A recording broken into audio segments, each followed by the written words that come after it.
Hello guys, welcome back my YouTube channel. It's me Hacker JD. Okay guys, നമ്മൾ കഴിഞ്ഞ ദിവസങ്ങൾ നമ്മൾ കുറച്ച് ഹാക്കിങ്ങിനെ പറ്റി ബേസിക് ആയിട്ടുള്ള കുറച്ച് കാര്യങ്ങൾ നമ്മൾ സംസാരിച്ചിരുന്നു. അതിൽ നമ്മൾ എന്താണ് ഈ ഹാക്കിങ്ങിന് വേണ്ടിയിട്ട് കുറച്ച് സ്റ്റെപ്പുകളൊക്കെ പറഞ്ഞിട്ടുണ്ടായിരുന്നു. ഓക്കെ, അപ്പോൾ നമ്മുടെ ഫസ്റ്റ് സ്റ്റെപ്പായ ഇൻഫർമേഷൻ ഗ്യാദറിംഗ് എന്നൊരു കോൺസെപ്റ്റാണ് നമ്മൾ നോക്കാൻ പോകുന്നത്, അല്ലെങ്കിൽ അതിനെ റെക്കനസൻസ് എന്നും വിളിക്കാം. ഓക്കെ, ഇൻഫർമേഷൻ ഗ്യാദറിംഗ് വളരെ ഇമ്പോർട്ടന്റ് ആണ്. നമുക്ക് ടാർഗറ്റിനെ പറ്റിയുള്ള ഇൻഫർമേഷൻ ഇല്ലാതെ അറ്റാക്ക് ചെയ്യാൻ പറ്റില്ലല്ലോ, അത് ഇമ്പോസിബിൾ ആയിട്ടുള്ള കാര്യമാണ്. നമുക്ക് പല രീതിയിൽ ഇൻഫർമേഷൻ ഗ്യാദറിംഗ് ചെയ്യാൻ പറ്റും. അതിലൊന്നാമത്തേത് നോൺ ടെക്നിക്കൽ ഇൻഫർമേഷൻ കളക്ട് ചെയ്യുക എന്നതാണ്.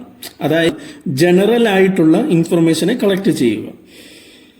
ഈ നോൺ ടെക്നിക്കൽ ഇൻഫർമേഷൻ എന്ന് പറഞ്ഞാൽ ഒരു കമ്പനിയുടെ ഹിസ്റ്ററി, അവിടുത്തെ എംപ്ലോയറിന്റെ എണ്ണം, ഡീറ്റെയിൽസ്, ഇങ്ങനെയുള്ള കുറച്ച് ഇൻഫർമേഷൻ ആണ് നോൺ ടെക്നിക്കൽ ഇൻഫർമേഷൻ എന്ന് പറയുന്നത്. അതേപോലെ തന്നെ രണ്ടാമത്തേതാണ് ടെക്നിക്കൽ ഇൻഫർമേഷൻ. ഈ ടെക്നിക്കൽ ഇൻഫർമേഷൻ എന്ന് പറഞ്ഞാൽ എക്സാമ്പിൾ നമ്മൾ നോക്കുകയാണെങ്കിൽ ഒരു കമ്പനിയിൽ റൺ ചെയ്യുന്ന ഓപ്പറേറ്റിംഗ് സിസ്റ്റം, കമ്പനിയുടെ മെഷീൻസ്, അവർ യൂസ് ചെയ്യുന്ന നെറ്റ്വർക്കിന്റെ ഡീറ്റെയിൽസ്, അവിടെയുള്ള സെർവറിന്റെ ഇൻഫർമേഷൻ, ഇങ്ങനെയുള്ള ഇൻഫർമേഷനാണ് ടെക്നിക്കൽ ഇൻഫർമേഷൻ. അപ്പൊ ഈ നോൺ ടെക്നിക്കൽ ഇൻഫർമേഷൻ വളരെ സിമ്പിൾ ആണ്. പബ്ലിക്ലി അവൈലബിൾ ആയിട്ടുള്ള ഇൻഫർമേഷൻ ആണ് ഈ നോൺ ടെക്നിക്കൽ ഇൻഫർമേഷൻ. അപ്പൊ ഇത് കളക്ട് ചെയ്യാൻ വേണ്ടിയിട്ടുള്ള ഒരു കോൺസെപ്റ്റ് ഉണ്ട്, അതാണ് ഓപ്പൺ സോഴ്സ് ഇന്റലിജൻസ് എന്ന് പറയുന്നത്. അതായത് OSINT എന്ന് നമ്മൾ പറയും. ഇങ്ങനെയുള്ള പല മെത്തേഡിൽ കൂടിയാണ് നമ്മൾ നോൺ ടെക്നിക്കൽ ഇൻഫർമേഷൻ കളക്ട് ചെയ്യുന്നത്. ഓക്കെ, അപ്പൊ നമുക്ക് എന്താണ് ഇൻഫർമേഷൻ ഗ്യാദറിംഗ് ചെയ്യാൻ വേണ്ടിയിട്ട് ഒരു ടാർഗറ്റിനെ സെലക്ട് ചെയ്യാൻ. ഞാൻ എക്സാമ്പിളിന് ടെസ്ല എന്നൊരു കമ്പനിയെ നമുക്ക് എടുക്കാം. ടെസ്ല എന്ന് പറഞ്ഞാൽ വളരെ വെൽ നോൺ ആയിട്ടുള്ള ഒരു കമ്പനിയാണ്, നിങ്ങൾക്കറിയാം, എലോൺ മസ്കിന്റെ ഒരു പ്രോജക്റ്റ് ആണ് ടെസ്ല. ഓക്കെ, അപ്പൊ ഞാൻ ജസ്റ്റ് ടെസ്ല എന്ന് സെർച്ച് ചെയ്തു, ഗൂഗിളിൽ സെർച്ച് ചെയ്തപ്പോൾ കുറച്ച് ഇൻഫർമേഷൻ കാര്യങ്ങളൊക്കെ എനിക്ക് കിട്ടി. അപ്പൊ ഈ കമ്പനിയെ പറ്റിയുള്ള ഹിസ്റ്ററി കാര്യങ്ങളൊക്കെ നമ്മൾ ജസ്റ്റ് ഗൂഗിളിൽ ടെസ്ല എന്നൊക്കെ ടൈപ്പ് ചെയ്ത് കഴിഞ്ഞാൽ നമുക്ക് മനസ്സിലാവാൻ പറ്റും. ഒരു ഇലക്ട്രിക് കാറുമായി ബന്ധപ്പെട്ട ഒരു കമ്പനിയാണെന്ന് മനസ്സിലാക്കാൻ പറ്റി. ഓക്കെ, സൈബർ ട്രക്ക് എന്ന് പറഞ്ഞിട്ട് ഒരു ഇലക്ട്രിക് യൂട്ടിലിറ്റി ട്രക്കിനെ പറ്റി നമുക്ക് എന്താണ് അറിയാൻ പറ്റി. ഇങ്ങനെ കുറച്ച് ഇൻഫർമേഷൻ ഹിസ്റ്ററി കാര്യങ്ങളൊക്കെ നമ്മൾ കളക്ട് ചെയ്തു. ഓക്കെ, ഇതിനെ വിളിക്കുന്ന ഒരു പേരുണ്ട്, അതായത് അറ്റാക്ക് സർഫസ് മാപ്പിംഗ് എന്നാണ് ഇതിനെ വിളിക്കുന്നത്. ഇൻഫർമേഷൻ ഗ്യാദറിംഗിൽ 2 റെക്കൺ ഫേസ് ഉണ്ട്. ഇൻഫർമേഷൻ ഗ്യാദറിംഗിൽ നമ്മൾ വിളിക്കുന്ന വേറൊരു പേരാണ് റെക്കനസൻസ്, പിന്നെ ഇന്റലിജൻസ് എന്നൊക്കെ പറയാറുണ്ട്. ഓക്കെ, അപ്പൊ റെക്കനസൻസിൽ 2 ഫേസ് ഉണ്ട്. ഒന്ന് ആക്റ്റീവ് റെക്കണും രണ്ടാമത്തേത് പാസീവ് റെക്കണും.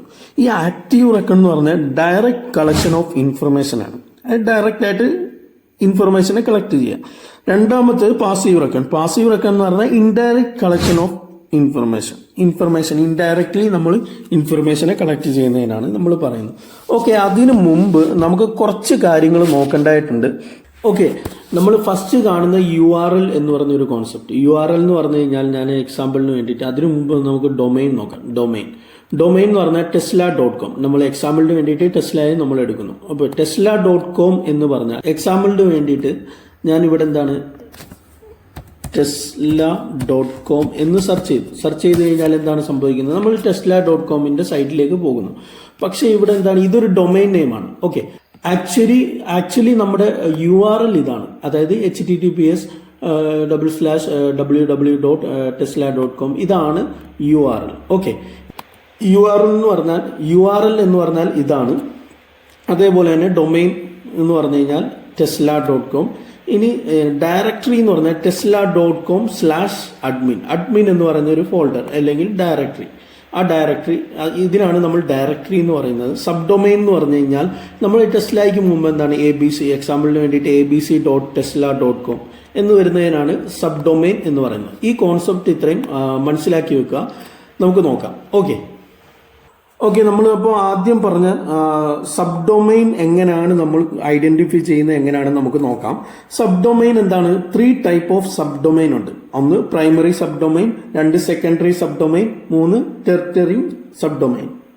ഈ ഒരു മെത്തേഡിലായിരിക്കും നമ്മുടെ സബ് ഡൊമൈൻസ് വരുന്നത്. 3 ടൈപ്പ് ഓഫ് സബ് ഡൊമൈൻ ഉണ്ട്. Primary sub domain, secondary sub domain, മൂന്നാമത്തെ ടെറിട്ടറി സബ് ഡൊമൈൻ. ഓക്കെ, ആദ്യത്തെ ഈ ഒരു മെത്തേഡിൽ വരും. രണ്ടാമത്തെ 2 സബ് ഡൊമൈനോട് കൂടി നമ്മുടെ 2 സബ് ഡൊമൈനോട് കൂടി വരും. മൂന്നാമത്തത് 2-ലധികം സബ് ഡൊമൈൻ ഉണ്ടാവും. ചിലപ്പം ഒരുപാടുണ്ടാവും, ഒരു 10, 15, 20 ഒക്കെ ഉണ്ടാവും. ഓക്കെ, അതൊക്കെ ഓരോ ബിസിനസ്സിന് ആവശ്യം അനുസരിച്ചായിരിക്കും സബ് ഡൊമൈൻസ് വരിക. ഓക്കെ, ഈ സബ് ഡൊമൈൻസ് നോക്കാനുള്ള വേറൊരു മെത്തേഡ് ഉണ്ട്. അതായത് നമ്മൾ ജസ്റ്റ് ക്രോം എടുക്കുക. ക്രോം എടുത്തിട്ട് ചാവോസ് പ്രൊജക്ട് ഡിസ്കവറി എന്ന് സെർച്ച് ചെയ്യുക. ഫസ്റ്റ് ലിങ്ക് ക്ലിക്ക് ചെയ്യുക.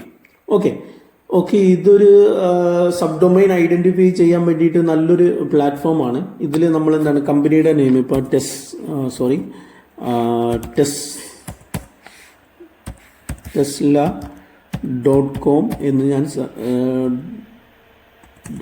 ടെസ്ല എന്ന് സെർച്ച് ചെയ്തു, എൻ്റർ ചെയ്തപ്പോൾ ഇവിടെ നമുക്ക് സബ് ഡൊമൈൻസ് കാണാൻ പറ്റും.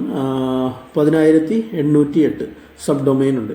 ഓക്കെ, ഇത് നമുക്ക് വേണമെങ്കിൽ ഇവിടുന്ന് എന്താണ് ഡൗൺലോഡ് ചെയ്യാം. Download zip ഫയലായിരിക്കും. ഡൗൺലോഡ് ചെയ്തിട്ട് എന്താണ് ജസ്റ്റ് ഡബിൾ ക്ലിക്ക് ചെയ്തിട്ട് നമുക്ക് സബ് ഡൊമൈൻസ് കാര്യങ്ങളൊക്കെ ഇവിടെ ഐഡൻറ്റിഫൈ ചെയ്യാൻ പറ്റും.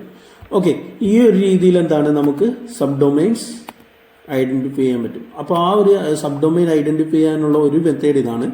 chavos.projectdiscovery.io എന്ന സൈറ്റിൽ നിങ്ങൾ കയറി കഴിഞ്ഞാൽ സബ് ഡൊമൈൻസ് നമുക്ക് കളക്ട് ചെയ്യാൻ പറ്റും. ഓക്കെ, അതേപോലെ തന്നെ വേറൊരു മെത്തേഡ് ഉണ്ടായിരുന്നു, ഗൂഗിൾ ഡോർക്കിംഗ് എന്ന് പറയും. അതിപ്പോൾ ഉദാഹരണത്തിന് നമ്മളിവിടെ ടെസ്ല എന്ന് സെർച്ച് ചെയ്തപ്പോൾ നമുക്കിവിടെ ഒരുപാട് ഇൻഫർമേഷൻ കിട്ടി. അത് നമുക്ക് വേണ്ടതും വേണ്ടാത്തതായിട്ടുള്ള ഒരുപാട് ഇൻഫർമേഷൻ ഉണ്ട് ഇവിടെ, വീഡിയോസും കാര്യങ്ങളും. അപ്പം നമ്മൾ എന്താണ് ഈ ഗൂഗിൾ ഡോർക്കിംഗ് എന്ന് പറഞ്ഞൊരു സംഭവം നമ്മൾ ചെയ്യും. ഗൂഗിൾ ഡോർക്കിംഗ് എന്ന് പറഞ്ഞാൽ ഇപ്പോൾ ഉദാഹരണത്തിന് നമ്മളിവിടെ സൈറ്റ് tesla.com എന്ന് സെർച്ച് ചെയ്താൽ നമ്മൾക്ക് വേണ്ട ഇൻഫർമേഷൻ മാത്രം ഇവിടെ നമുക്ക് ലഭിക്കും. ഓക്കെ, രണ്ടും തമ്മിൽ വ്യത്യാസമുണ്ട്. ടെസ്ല എന്ന് നമ്മളിവിടെ സെർച്ച് ചെയ്യുമ്പോൾ കാണുന്ന ഇൻഫർമേഷനും ഇവിടെ നമ്മൾ ഈ ഒരു മെത്തേഡിൽ എന്താണ് നമ്മൾ സെർച്ച് ചെയ്യുമ്പോൾ കാണുന്ന വ്യത്യാസവും വളരെ ഡിഫറെൻ്റ് ആണ്.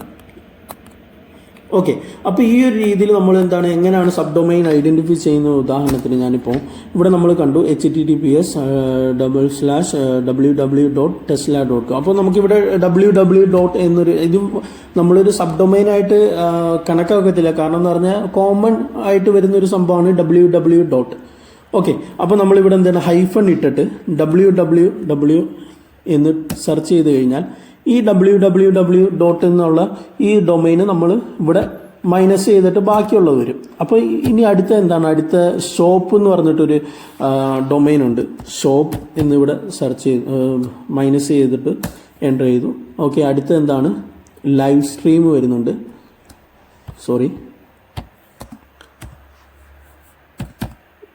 ലൈവ് സ്ട്രീം എൻ്റർ ചെയ്തു. അപ്പോൾ ലൈവ് സ്ട്രീം പോയിട്ടുണ്ട്. അതുപോലെ ക്രോസ് ഡോക്ക് എന്ന് പറഞ്ഞിട്ട് ഒരു സബ് ഡൊമൈൻ ഉണ്ട്. നമ്മൾ വീണ്ടും മൈനസ്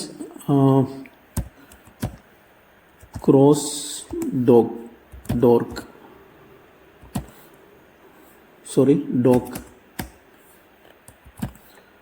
അപ്പോൾ അത് അവിടുന്ന് പോയി. ഇങ്ങനെ ഈ രീതിയിൽ നമുക്ക് സബ് ഡൊമൈൻസ് കളക്ട് ചെയ്യാൻ പറ്റും. അപ്പോൾ നമ്മൾ എന്തൊക്കെയാണ് കളക്ട് ചെയ്തത്? www. കളക്ട് ചെയ്തു, ഷോപ്പ് ഡോട്ട് കളക്ട് ചെയ്തു, ലൈവ് സ്ട്രീം ഡോട്ട് കളക്ട് ചെയ്തു, ക്രോസ് ഡോക്ക് tesla.com നമ്മൾ കളക്ട് ചെയ്തു. ഈ ഒരു രീതിയിൽ നമ്മൾ ഗൂഗിൾ ഡോർക്കിംഗ് ഉപയോഗിച്ച് നമുക്ക് സബ് ഡൊമൈൻ ഐഡൻറ്റിഫൈ ചെയ്യാൻ പറ്റും. ഓക്കെ, ഈ സബ് ഡൊമൈൻസ് എത്രത്തോളം കൂടുന്നോ അത്രത്തോളം നമ്മൾക്ക് ടാർഗറ്റായി. ഇപ്പോൾ ഉദാഹരണത്തിന് നമ്മൾ നേരത്തെ കണ്ടല്ലോ ടെസ്ലയ്ക്കകത്ത് ഒരുപാട് സബ് ഡൊമൈൻ ഉണ്ട്. അപ്പോൾ സബ് ഡൊമൈൻസ് എത്രത്തോളം കൂടുന്നോ അത് അത്രയും നമ്മുടെ ടാർഗറ്റ് ആവും. എക്സാമ്പിൾ പറയുകയാണെങ്കിൽ ഒരു സൈറ്റിന് ഒരു 10 സബ് ഡൊമൈൻ ഉണ്ടെങ്കിൽ ആ 10ഉം ടാർഗറ്റാണ്. ഓക്കെ, അതേപോലെ തന്നെ എക്സാമ്പിളിന് വേണ്ടിയിട്ട് ഇപ്പം ചില സൈറ്റുകളിൽ സബ് ഡൊമൈൻസ് വരാറില്ല. അവരുടെ ബിസിനസ്സിന് ആവശ്യമനുസരിച്ചിരിക്കും നമ്മുടെ സബ് ഡൊമൈൻസ് ചില സൈറ്റുകളിലൊന്നും സബ് ഡൊമൈൻസ് കാണാറില്ല. ഇപ്പോൾ എക്സാമ്പിൾ പറയുകയാണെങ്കിൽ ഞാനിപ്പം സോഡിക്സ് എന്ന് ഞാൻ ടൈപ്പ് ചെയ്തു. ഈ സോഡിക്സ് എന്ന് പറഞ്ഞ ഒരു ടീഷർട്ടിൻ്റെ ഒരു കമ്പനിയാണ്. ഓൺലൈൻ ഇ കൊമേഴ്സ് പ്ലാറ്റ്ഫോമാണ്. ഓക്കെ, ഈ സോഡിക്സ് എന്ന് പറഞ്ഞതിനകത്ത് സബ് ഡൊമൈൻസ് കാണുന്നില്ല. ഇപ്പോൾ എക്സാമ്പിളിന് വേണ്ടിയിട്ട് ഞാൻ സൈറ്റ് നമ്മൾ നേരത്തെ ചെയ്ത പോലെ sodix.com കണ്ടോ, ഇവിടെ ഒരു സബ് ഡൊമൈൻ പോലും ഇല്ല. കാരണം നമ്മുടെ ബിസിനസ്സിന് ആവശ്യമനുസരിച്ചിരിക്കും നമ്മുടെ ഈ സബ് ഡൊമൈൻസിൻ്റെ എണ്ണം. ഓക്കെ, ഇവിടെ ഇവർക്ക് സബ് ഡൊമൈൻസ് ഇല്ല. പക്ഷേ ഇവർക്ക് എന്താണ് ഇത്രത്തോളം വെബ് പേജുകളുണ്ട്. വെബ് പേജുകൾ എന്ന് പറഞ്ഞാൽ ഇതിലേതെങ്കിലും ഒരു വെബ് പേജ് നമ്മൾ ഹാക്ക് ചെയ്ത് കഴിഞ്ഞാൽ അതിൻ്റെ അർത്ഥം ആ ഒരു സൈറ്റ് മൊത്തത്തിൽ എന്താണ് ഹാക്ക് ചെയ്തു എന്നാണ്. അപ്പോൾ നേരത്തെ പറഞ്ഞ കേസ് എന്ന് പറഞ്ഞാൽ സബ് ഡൊമൈൻസ് കൂടുന്തോറും നമുക്ക് 10 സബ് ഡൊമൈൻ ഉണ്ടെങ്കിൽ 10 ടാർഗറ്റാണ്. അതിലേതെങ്കിലും ഒന്ന് ചെയ്ത് കഴിഞ്ഞാൽ നമ്മൾ മൊത്തത്തിൽ എന്താണ് ആ ഒരു കമ്പനിയുടെ സൈറ്റ് മൊത്തത്തിൽ ഹാക്ക് ചെയ്യാൻ പറ്റില്ല. ആ ഒരു ടാർഗറ്റ് നമ്മൾ ഹാക്ക് ചെയ്യുക. ഓക്കെ, ഇപ്പോൾ ചെറിയൊരു ക്ലാരിറ്റി വന്നു എന്ന് വിശ്വസിക്കുന്നു. നെക്സ്റ്റ് നമ്മൾ നോക്കാൻ പോകുന്നത് ഒരു സൈറ്റിന്റെ രജിസ്ട്രേഷൻ ഡീറ്റെയിൽസ് എങ്ങനെയാണ് എടുക്കുന്നതെന്ന് നോക്കാം. അപ്പോൾ അതിന് വേണ്ടിയിട്ട് എന്താണ് ഹൂയിസ് എന്ന് പറഞ്ഞൊരു ഒരു സർവീസ് ഉണ്ട്, ഹൂയിസ്. ഓക്കെ, ഹൂയിസിൽ ഈ huis.domaintools.com ഈ ഒരു ലിങ്ക് ക്ലിക്ക് ചെയ്യാം. ബാക്കിയുള്ള ലിങ്കിൽ ക്ലിക്ക് ചെയ്താലും വർക്ക് ചെയ്യും. പക്ഷെ ഞാൻ ഏറ്റവും കൂടുതൽ ബെറ്റർ ആയിട്ട് തോന്നിയത് ഈ ഒരു ലിങ്കാണ്. ഓക്കെ, ഇതിൽ നിങ്ങൾ ക്ലിക്ക് ചെയ്യുമ്പോൾ ഇവിടെ എന്താണ് നമ്മുടെ sodix.com സോഡിക്സ് എന്ന് ടൈപ്പ് ചെയ്ത് കഴിഞ്ഞാൽ നമ്മുടെ കമ്പനിയുടെ പേര് ഇവിടെ ടൈപ്പ് ചെയ്ത് കഴിഞ്ഞാൽ നമുക്ക് അവരുടെ രജിസ്ട്രേഷനുമായി ബന്ധപ്പെട്ടുള്ള ഡീറ്റെയിൽസ് നമുക്ക് കിട്ടും. ഓക്കെ, കണ്ടില്ലേ sodix.com. അപ്പോൾ ഇതിലെന്താണ് രജിസ്ട്രേഷൻ സ്റ്റാറ്റസ് കാണാം, ഡേറ്റ് കാണാം. ഓക്കെ, അയാന ഐ ഡി കാണാം. അയാന എന്താണെന്ന് നമ്മൾ നേരത്തെ സംസാരിച്ചിരുന്നു. ഇതിനു മുമ്പ് ചെയ്ത വീഡിയോ ഒന്നും കാണാത്തവർക്ക് ഇത് കുറച്ച് കൺഫ്യൂസിങ് ആയിരിക്കും. ഇനി വരുന്ന ചാപ്റ്റർ കാര്യങ്ങളൊക്കെ നമുക്ക് മൊത്തത്തിൽ കൺഫ്യൂസിങ് ആയിരിക്കും. അതുകൊണ്ട് എന്താണ് എല്ലാവരും ആദ്യം മുതൽ പാർട്ട് 1 മുതൽ തന്നെ വാച്ച് ചെയ്ത് വരിക.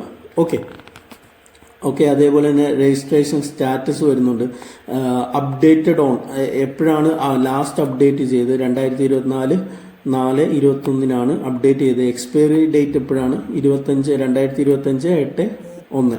അപ്പോൾ ഈ എക്സ്പയറി ഡേറ്റിന് മുമ്പ് അവരെന്താണ് നമുക്ക് മനസ്സിലാക്കാം. എക്സ്പയറി ഡേറ്റിന് മുമ്പ് അവർ ഇത് അപ്ഡേറ്റ് ചെയ്യും. ഓക്കെ, അതേപോലെ തന്നെ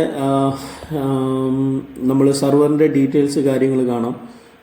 അതേപോലെ തന്നെ ഇത് കണ്ട IP അഡ്രസ്സിൻ്റെ അവിടെ other sites host on this server. ഇതെന്ന് പറഞ്ഞാൽ നമ്മുടെ സെർവർ 2 ടൈപ്പ് ഓഫ് സെർവർ ഉണ്ട്. ഒന്ന് പ്രൈവറ്റ് സെർവർ ഉണ്ട്, ഒന്ന് ഷെയർഡ് സെർവർ ഉണ്ട്.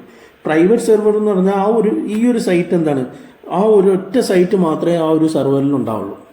ഷെയർഡ് സെർവർ എന്ന് പറഞ്ഞാൽ എന്താണ് ഒന്നിലധികം ആൾക്കാർ ഉപയോഗിക്കുന്ന ഒരു ഇപ്പോൾ ഗോഡാഡി എക്സാമ്പിളിൽ നോക്കുകയാണെങ്കിൽ ഗോഡാഡി പോലുള്ള സെർവറൊക്കെ നമ്മൾ ഹോസ്റ്റ് ചെയ്യാറുണ്ട്. ഓക്കെ, അപ്പം നമുക്കിത് മനസ്സിലാക്കി ഇത് വേറൊരു സെർവർ നമ്മൾ ഷെയർഡ് സെർവറാണെന്ന് മനസ്സിലാക്കി. അതേപോലെ തന്നെ നമ്മുടെ രജിസ്ട്രേഷനുമായിട്ട് ബന്ധപ്പെട്ടുള്ള ഡീറ്റെയിൽസ് കാര്യങ്ങൾ മെയിൽ ID നമ്പർ കേരള എന്ന് മനസ്സിലാക്കി. നമ്മൾ കേരളത്തിലുള്ള ഒരു കമ്പനിയാണ് നമുക്ക് മനസ്സിലാക്കാൻ പറ്റി.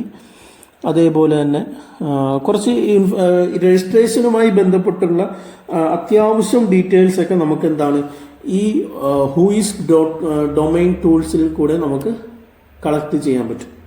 ടെക്നോളജി ഐഡന്റിഫൈ ചെയ്യുന്നത് എങ്ങനെയാണെന്ന് നമുക്ക് നോക്കാം. ടെക്നോളജി ഐഡന്റിഫൈ ചെയ്യാൻ വേണ്ടിയിട്ട് ഒരു ടൂൾ ഉണ്ട്, അതാണ് വാപ്പിലൈസർ എന്ന് പറയുന്ന ടൂളാണ്. vapilaser.com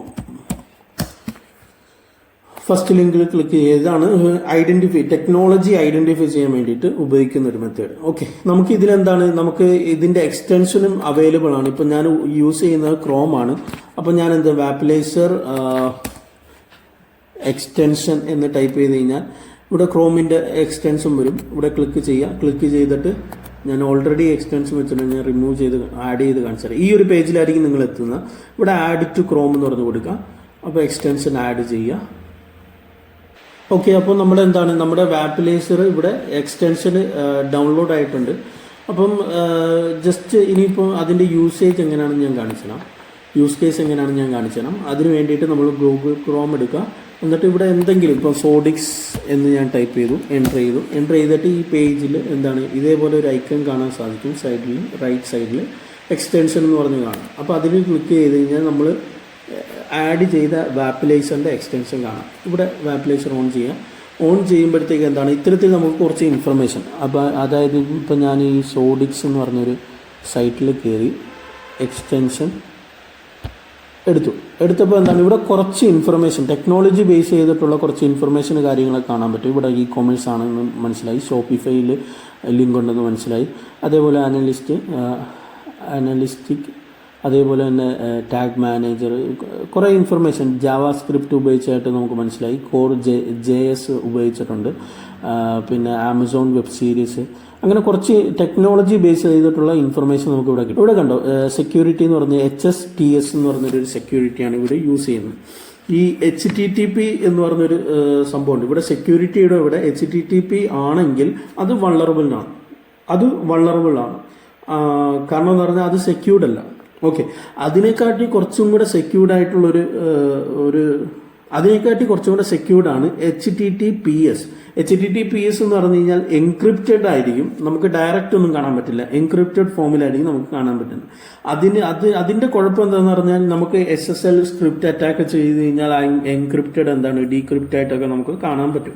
അപ്പോൾ അതിനെക്കാട്ടി കുറച്ചും കൂടെ സ്ട്രോങ് ആയിട്ടുള്ള ഇതാണ് HSTS. HSTS സെക്യൂർ ആണ്, ഓക്കെ, സ്ട്രോങ് ആണ്. അപ്പോൾ ഈ രീതിയിൽ നമുക്ക് ടെക്നോളജി ബേസ് ചെയ്തിട്ട് നമുക്ക് ഇൻഫർമേഷൻ കളക്ട് ചെയ്യാൻ പറ്റും. വാപ്പിലൈസർ എന്ന് പറഞ്ഞ ടൂളുണ്ട്. ഓക്കെ, അതേപോലെ തന്നെ വേറൊരു സർവീസ് ഉണ്ട്. വാപ്പിലൈസർ പോലെ തന്നെ വേറൊരു ടെക്നോളജി ഐഡന്റിഫൈ ചെയ്യാൻ പറ്റുന്ന ഒരു ടൂളുണ്ട്. ബിൽറ്റ് വിത്ത് എന്ന് പറയും. ബിൽറ്റ് വിത്ത് എന്ന് പറഞ്ഞൊരു സർവീസ് ഉണ്ട്. വാപ്പിലൈസർ പോലെ തന്നെ ഉപയോഗിക്കാൻ പറ്റുന്ന ഒരു സംഭവമാണ് builtwith.com. എൻ്റർ ചെയ്യുക, ഫസ്റ്റ് ലിങ്ക് ക്ലിക്ക് ചെയ്യുക. ഓക്കെ, ഇവിടെ നമ്മൾ എന്താണ് sodix.com എന്ന് കൊടുത്തു, എൻ്റർ ചെയ്തപ്പോൾ എന്താണ് കുറച്ചും കൂടെ ഡീറ്റെയിൽഡ് ആയിട്ടുള്ള ഇൻഫർമേഷൻ നമുക്കിവിടെ ടെക്നോളജി ബേസ് ചെയ്ത ഇൻഫർമേഷൻ നമുക്കിവിടെ കാണാൻ സാധിക്കും. കണ്ടില്ലേ, ഇത്രത്തോളം ഇൻഫർമേഷൻ ഉണ്ട്. ഓക്കെ, അതേപോലെ ഡീറ്റെയിൽഡ് പോയി കഴിഞ്ഞാൽ അത് പെയ്ഡ് വെർഷനാണ്. അതിൻ്റെ ആവശ്യമില്ല, കാരണം നമുക്ക് ഇത് തന്നെ അധികമാണ് ഈ ഇൻഫർമേഷൻ തന്നെ. ഇതിൽ പ്രൊഡക്റ്റ് ബേസ് ചെയ്തിട്ടുള്ള ഏതൊക്കെ പ്രൊഡക്റ്റാണ് അവർ പ്രൊവൈഡ് ചെയ്യുന്നത്, അതിൻ്റെ ഡീറ്റെയിൽസ്, ഇവിടെ പ്രൈസ് എത്രയാണ്, ഫസ്റ്റ് ഡിറ്റക്റ്റഡ് എപ്പോഴാണ് ഈ പ്രൊഡക്റ്റ് ഇറക്കിയത്, ലാസ്റ്റ് എപ്പോഴാണ്.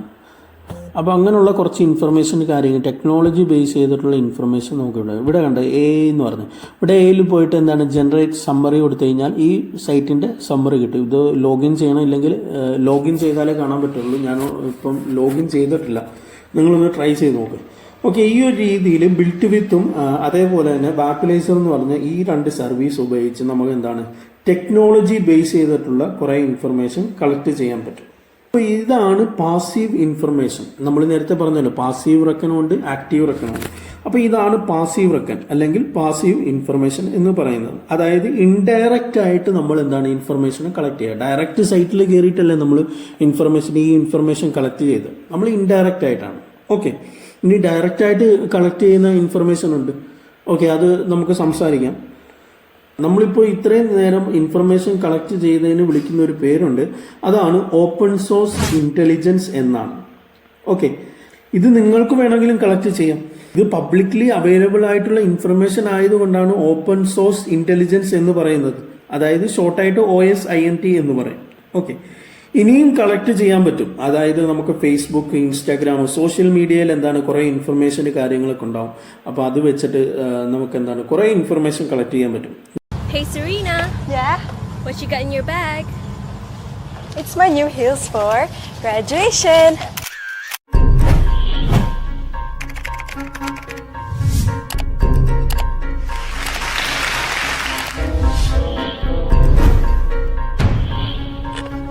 Good morning, guys. Guess what day it is? It's my birthday.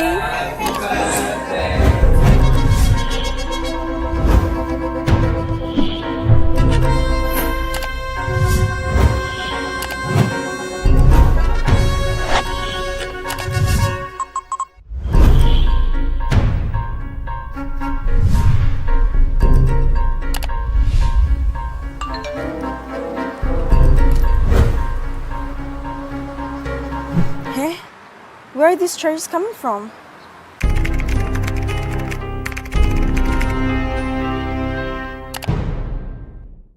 Okay, അപ്പോൾ ഇതാണ് ജനറൽ ഇൻഫർമേഷൻ കളക്ട് ചെയ്യുന്ന ഒരു പ്രോസസ്സ്. നമ്മൾ ഇനിയും കൂടി കുറച്ചും കൂടി എന്താണ് ഡീറ്റെയിൽഡ് ആയിട്ട് ടെക്നിക്കൽ ഇൻഫർമേഷൻ കളക്ട് ചെയ്യാൻ പറ്റുന്ന തരത്തിലുള്ള ടൂൾസുകളൊക്കെ ഉപയോഗിച്ച് നോക്കും. പിന്നെ ഒരു ഇൻഫർമേഷൻ കളക്ട് ചെയ്യുന്ന വേറൊരു പ്രോസസ്സ് ഉണ്ട്, അതായത് robot.txt. robot.txt എന്താണെന്ന് ഞാൻ പറയാം. ഓക്കെ, ഇപ്പോൾ എക്സാമ്പിളിന് വേണ്ടിയിട്ട് ഞാൻ സോഡിക്സിൻ്റെ തന്നെ എടുക്കാം. sodix.com/robots.txt എൻ്റർ ചെയ്തു. ഓക്കെ, അപ്പോൾ ഇത്തരത്തിൽ കുറച്ച് ഇൻഫർമേഷൻ കാണാൻ പറ്റും. നമ്മളിപ്പോൾ ഗൂഗിളിൽ സോഡിക്സ് എന്ന് സെർച്ച് ചെയ്ത് കഴിഞ്ഞാൽ കിട്ടുന്ന ഇൻഫർമേഷൻ ഉണ്ടല്ലോ, അത് ഗൂഗിളിൽ ഇൻഡെക്സ്ഡ് ചെയ്തത് കൊണ്ടാണ് നമുക്ക് ആ ഇൻഫർമേഷൻ കിട്ടുന്നത്. അപ്പോൾ ഏതൊക്കെ കാര്യങ്ങൾ ഗൂഗിളിൽ ഇൻഡെക്സ്ഡ് ചെയ്യണമെന്നും ഏതൊക്കെ കാര്യങ്ങൾ ഗൂഗിളിൽ ഇൻഡെക്സ്ഡ് ചെയ്യണ്ട എന്ന് പറയുന്ന ഒരു ലിസ്റ്റാണ് ഈ robot.txt. അതായത് ഗൂഗിളിൽ ഏതൊക്കെ ഇൻഡെക്സ്ഡ് വേണം ഏതൊക്കെ ഇൻഡെക്സ്ഡ് വേണ്ട എന്ന് പറയുന്ന ഒരു കോൺസെപ്റ്റ് ആണ് ഈ robot.txt. ഇവിടെ കണ്ടില്ലേ, നിങ്ങളിവിടെ ഇത്തരത്തിൽ robot.txt എന്ന് സെർച്ച് ചെയ്ത് കഴിഞ്ഞാൽ ഇവിടെ ഇത് കണ്ടില്ലേ, ഡിസലോ എന്ന് കാണാൻ സാധിക്കും. അതായത് ഈ ഒരു ഡിസലോ എന്ന് എഴുതിയേക്കുന്ന സംഭവം ഗൂഗിളിൽ ഇൻഡെക്സ്ഡ് ചെയ്യണ്ട എന്ന് പറഞ്ഞു. ഉദാഹരണത്തിന് നമ്മളിവിടെ സോഡിക്സ് എന്ന് ടൈപ്പ് ചെയ്തു,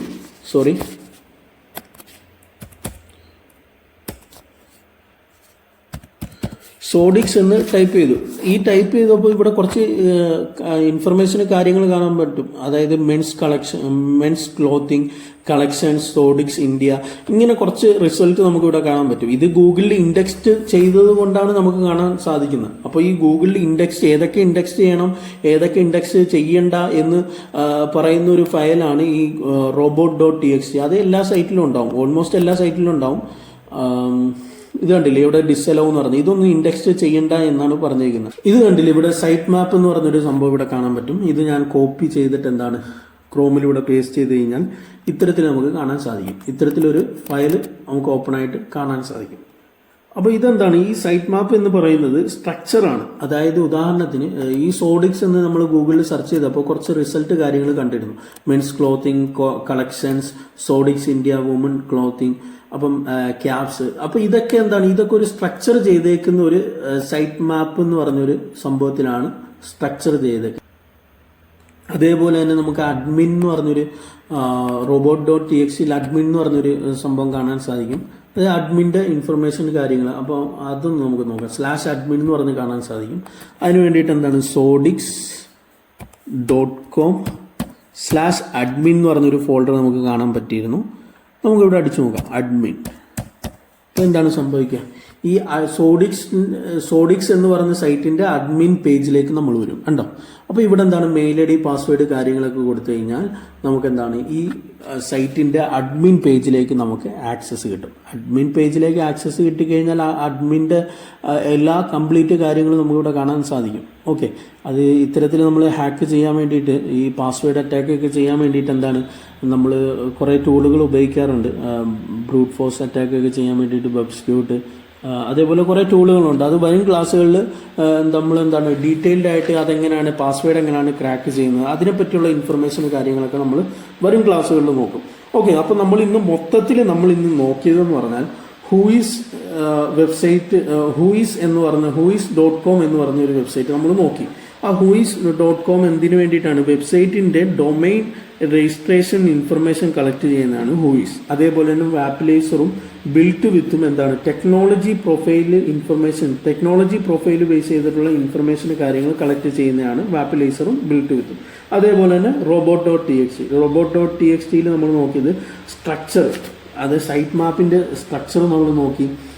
അഡ്മിൻ ഫയലുകൾ നോക്കി. അപ്പോൾ ഗൂഗിളിൽ ഇൻഡെക്സ്ഡ് ചെയ്തതും ചെയ്യാത്തതുമായ എല്ലാ ഫയലിൻ്റെ ഇൻഫർമേഷൻ എവിടെയാണ്, robot.txt ആണ്. അപ്പോൾ ഈ robot.txt ഇപ്പോൾ എക്സാമ്പിളിന് വേണ്ടിയിട്ട് ഞാനിപ്പം ഇവിടെ എന്താണ് tesla.com/admin എന്ന് ടൈപ്പ് ചെയ്താൽ വരണമെന്നില്ല. കാരണം ഇവിടെ എന്താണ് പെർമിഷൻ കൊടുത്തിട്ടില്ല. സൈറ്റ് മറ്റേ robot.txt ഇൻഡെക്സ്ഡ് ചെയ്തിട്ടില്ല, ഗൂഗിളിൽ ഇൻഡെക്സ്ഡ് ചെയ്തിട്ടില്ല. അപ്പോൾ ഈ തരത്തിൽ അപ്പം ടെസ്ലയ്ക്കും robot.txt എന്ന് ടൈപ്പ് ചെയ്താൽ വരണമെന്നുമില്ല.